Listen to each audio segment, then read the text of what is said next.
เธอก็คงไปดีก็ขอให้เธอจงสุขสบาย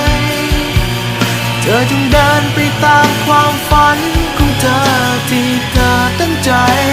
แม้จะต้องเสียใจ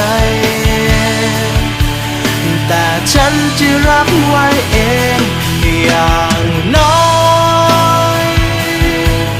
เธอก็ทำให้ฉันรู้ว่าเคยมีความสุขเพียงใดได้เป็นคนที่เธอเคยรักก็ดีแค่ไหนฉันต้องยอมเข้าใจเกิดมาแค่เพียงได้รักกัน